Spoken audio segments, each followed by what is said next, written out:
नमस्ते बच्चों, कक्षा 7 विषय विज्ञान और आपका लेसन है 15वां प्रकाश। इसके बारे में अपने चैप्टर के अंदर पढ़ेंगे कि प्रकाश क्या है। प्रकाश के बिना अपना जो जीवन है ये संभव नहीं है। ये आपने देखा होगा कि रात्रि में अंधेरे कमरे में आप जाते हो तो आपको कोई भी वस्तुएं दिखाई नहीं देती। क्यों नहीं दिखाई देती? क्योंकि वहाँ पे प्रकाश नहीं होता। तो यहाँ पे प्रकाश है, वहीं पर अपने वस्तुओं को देख सकते हैं। प्रकाश के माध्यम से ही प्रकाश के द्वारा ही अपने सारी वस्तुएं देख सकते हैं। तो जो अपने दिन के समय अपने को किसका प्रकाश प्राप्त होता है? सूर्य का। तो सूर्य क्या है? सौर मंडल का एक भाग है। तो सूर्य के प्रकाश के द्वारा ही अपने दिन के समय अपने आसपास की वस्तुओं को देखते हैं।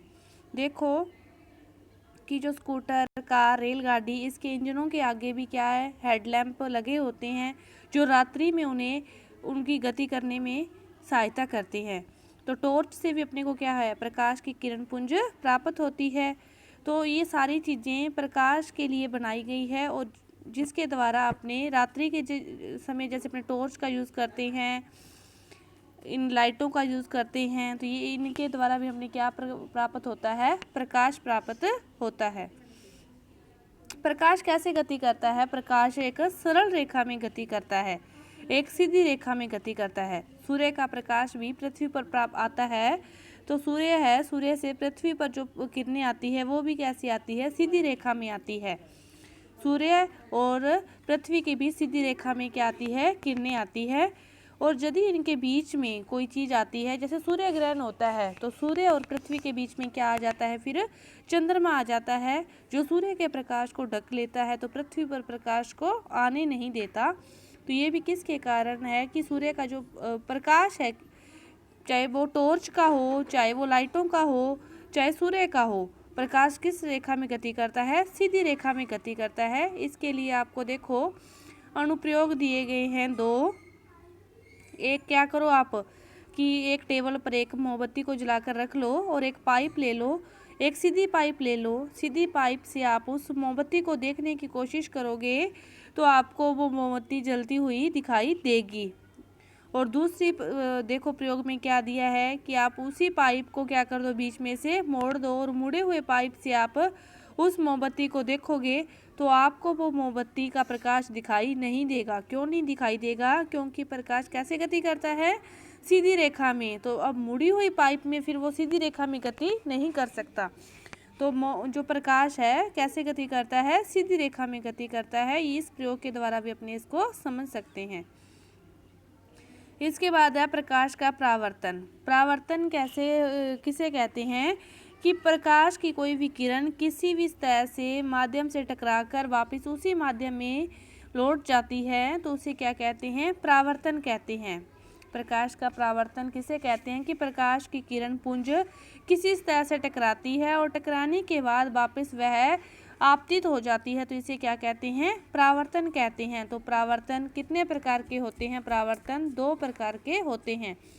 एक होता है नियमित परावर्तन और दूसरा होता है विस्तृत परावर्तन।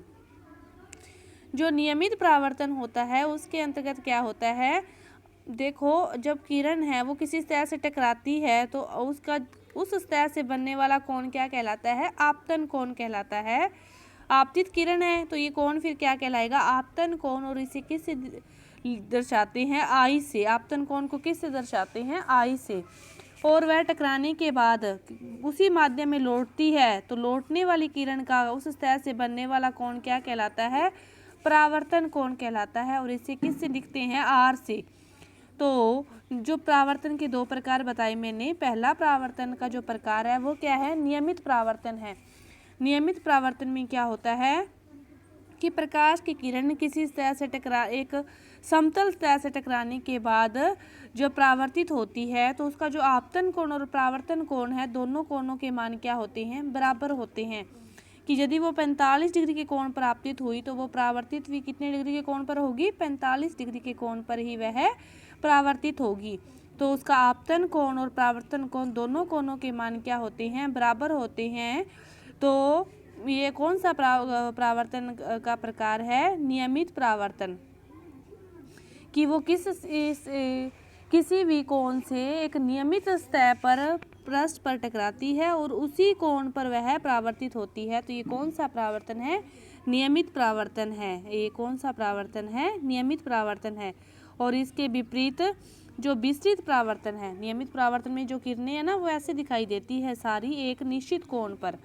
तो जो विस्तृत परावर्तन है उसमें क्या होता है, जिस पृष्ठ से वो टकराती है, पहली बात तो वो कैसा होता है, खुरदरा होता है, और उससे टकराने के बाद वापिस वो अन्य अनियमित दिशाओं में जाती है। कोई नियमित दिशा में नहीं जाती, वह अनियमित दिशाओं में जाती है। तो फिर ये कौन सा परावर्तन है? अनियमित परावर्तन है, क्योंकि जो टकराने के बाद प्रकाश की किरणें अनियमित दिशाओं में जाती है। इसके बाद देखो अगला जो आपका है, आपको दे रखा है एक 15.1 में क्रियाकलाप दे रखा है। इसने क्या कहा है कि आप क्या करो, चार्ट पेपर के टुकड़े कर लो और उसकी 3 पतली आप झिरियाँ बना लो और फिर किसी लकड़ी के किसी चीकने बोर्ड पर उनको क्या कर दो, अन्य बोर्ड चार्ट पेपर पर उनको फैला दो। और उसके बाद चार्ट पेपर पर समतल दर्पण की आप एक ऊर्ध्वाधर स्थिति उसके ऊपर रखो। जैसे देखो इसमें आपको दर्शाया गया है, ये इसके ऊपर एक ऊर्ध्वाधर स्थिति रखो और फिर यहाँ से आप इस प्रकाश को किसी भी मतलब टॉर्च से, किसी किरण पुंज से प्रकाश को इसके ऊपर आप डालोगे तो आपको वो परावर्तित होती हुई स्पष्ट रूप से ऐसे दिखाई देगी। मतलब जिस कोण पर वो आपतित हुई है उसी कोण पर तीनों किरणें क्या हो रही है, परावर्तित हो रही है। तो ये कौन सा परावर्तन हो गया? फिर नियमित परावर्तन हो गया। इसके बाद देखो आपको चेतावनी दे रखी है कि जलती हुई मोमबत्ती का उपयोग करते समय आपको सावधानी रखनी चाहिए। किसी बड़े सदस्य की उपस्थिति में ही आप जलती हुई मोमबत्ती रखें। समतल दर्पण के बारे में आया है कि समतल दर्पण से जो भी आपको प्रतिबिंब प्राप्त होता है वो कैसा होता है, आभासी होता है। घरों में जो अपने दर्पण है जिसमें अपने को खुद को देखते हैं तो वो कौन सा दर्पण होता है? समतल दर्पण होता है। और उसके अंतर्गत जो प्रतिबिंब बनता है वो हमेशा काल्पनिक बनता है और उस प्रतिबिंब का जो आकार होता है वो वस्तु के आकार के जैसे जितना ही होता है। उसकी विशेषताएं देखो समतल दर्पण से बनने वाले प्रतिबिंब की। नंबर 1 उसका जो होता है काल्पनिक होता है। दूसरी जो उसकी विशेषता है उसका आकार वस्तु के आकार के जितना ही होता है, छोटा बड़ा नहीं होता। तो ये इसकी विशेषताएं हैं। समतल दर्पण में देखो भी आप किसी भी दर्पण, समतल दर्पण है, घर में जो दर्पण है उसके सामने क्या कह रहा है कि ये मोमबत्ती को रख दो और आप देखोगे कि आप मोमबत्ती को रख रहे हो, जलती हुई मोमबत्ती को, तो आपको दर्पण के अंदर भी वो मोमबत्ती उसी प्रकार जलती हुई दिखाई देगी, उतनी ही दिखाई देगी। और उसकी जो जलती हुई लो है वो कैसी होगी, ऊपर ही होगी। मतलब उसका जो प्रतिबिंब बनेगा वो कैसा बनेगा, सीधा बनेगा। प्रतिबिंब वस्तु के जैसा ही उसकी प्रति, फोटोस्टेट करवाते हो किसी भी पेज की तो वो उसकी प्रति होती है। उसी तरह कि किसी भी वस्तु को जैसे दर्पण में देखते हो आप, समतल दर्पण में, तो आपको खुद को देखते हो तो आपको लगता है ना अभी उसके पीछे भी कुछ ऐसा ही कोई इंसान खड़ा है, तो वो उसका क्या हो गया, प्रतिबिंब हो गया, उसी की जैसी प्रतिबिंब। तो समतल दर्पण से बनने वाले प्रतिबिंब सीधे होते हैं, आकार में उसी के जितने होते हैं, और ये क्या होते हैं, काल्पनिक होते हैं। सीधे, आकार में उसी के जितने, और क्या होते हैं, काल्पनिक होते हैं। समतल दर्पण से बनने वाले प्रतिबिंबों की ये 3 विशेषताएं हैं। इसके बाद ये आपको दिखाया गया है वो मोमबत्ती वाला। आप ऐसे देखोगे तो आपको समतल दर्पण में भी मोमबत्ती वैसी सीधी ही और जलती हुई लो है वो ऊपर की ओर ही आपको प्रतीत होगी। इसके बाद अगला जो आपका टॉपिक है उसमें देखो आपकी जो समतल दर्पण है इसमें एक विशेषता और है कि आप दर्पण के सामने खड़े होकर अपना आप बायां हाथ उठाओगे तो समतल दर्पण में आपको क्या लगेगा कि उसमें कौन सा हाथ है, दायां हाथ है, कि इसमें ये पार्श्व परिवर्तन होता है। समतल दर्पण में पार्श्व परिवर्तन होता है। इसके बाद एम्बुलेंस के आगे जो लिखे होते हैं वो अक्षर कैसे लिखे होते हैं, उल्टे लिखे होते हैं ना। तो क्यों लिखे होते हैं, क्योंकि जो अपने वाहनों के साइड में जो दर्पण लगा होता है उसके अंतर्गत वो अपने को कैसे दिखाई देते हैं, सीधे दिखाई देते हैं।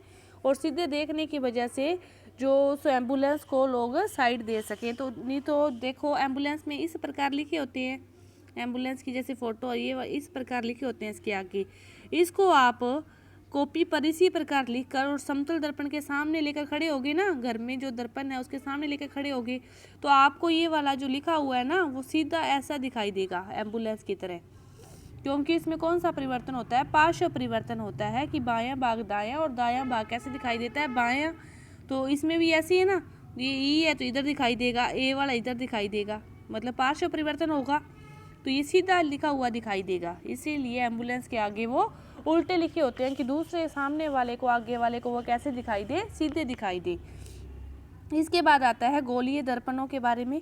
तो गोलीय दर्पण कितने हैं, 2 प्रकार के हैं। आपके सिलेबस में जो भी हैं वो हैं एक उत्तल और एक अवतल। उत्तल और अवतल, उत्तल ऐसे अंदर की तरफ होता है और अवतल का उभार बाहर की तरफ होता है। तो इससे जो बनने वाले प्रतिबिंब हैं, देखो उत्तल दर्पण से दोनों प्रकार के प्रतिबिंब बनते हैं।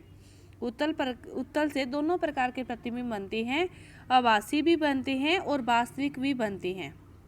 आभासी भी बनते हैं, वास्तविक भी बनते हैं। लेकिन जो आभासी प्रतिबिंब उत्तल दर्पण से बनते हैं वो हमें पर्दे पर प्राप्त होते हैं, लेकिन जो काल्पनिक प्रतिबिंब बनते हैं वो पर्दे पर प्राप्त नहीं होते, उन्हें दर्पण के पीछे प्राप्त किया जाता है, पर्दे पर इन्हें प्राप्त नहीं किया जा सकता। देखो पहले अपने पढ़ा समतल दर्पण। तो समतल दर्पण से कैसे प्रतिबिंब बनता है, काल्पनिक बनता है, सीधा बनता है और उसका आकार वस्तु के आकार के जितना होता है। इसके बाद अपने पढ़ रहे हैं गोलीय। गोलीय में 2 प्रकार के आगे उत्तल और अवतल। तो जो उत्तल से अवतल से बनते हैं वो किस 2 प्रकार, दोनों ही प्रकार के बनते हैं, अवतल से आभासी भी और काल्पनिक वास्तविक भी। तो जो वास्तविक बनता है उसे पर्दे पर प्राप्त नहीं किया जा सकता, लेकिन जो आभासी बनता है वो पर्दे पर प्राप्त किया जा सकता है। इसी प्रकार उत्तल से तो हमेशा आभासी ही बनेगा, उत्तल से वास्तविक नहीं बनता। तो वास्तविक किससे बनता है, बस वास्तविक अकेला बनता है अवतल से। वास्तविक जो प्रतिबिंब है वो अकेला किस दर्पण से बनता है, अवतल दर्पण से। और जो काल्पनिक है वो तीनों से ही बनते हैं, समतल से भी बनते हैं, अवतल से भी और उत्तल से भी। तो देखो इसके लिए आपको अवतल और उत्तल के बारे में बताया गया है कि जो अवतल है वो कैसा होता है, उसका जो अंदर वाला भाग है ये परावर्तक के रूप में कार्य करता है, और उत्तल में ये वाला भाग परावर्तक पृष्ठ के रूप में कार्य करता है। परावर्तक पृष्ठ का मतलब है जिससे प्रकाश की किरणें टकराकर दूसरे माध्यम में जाती है, तो वो कौन सा पृष्ठ होता है, परावर्तक पृष्ठ। इसके बाद का जो अपने जो है भाग वो अपने अगले मतलब पार्ट में करेंगे। धन्यवाद।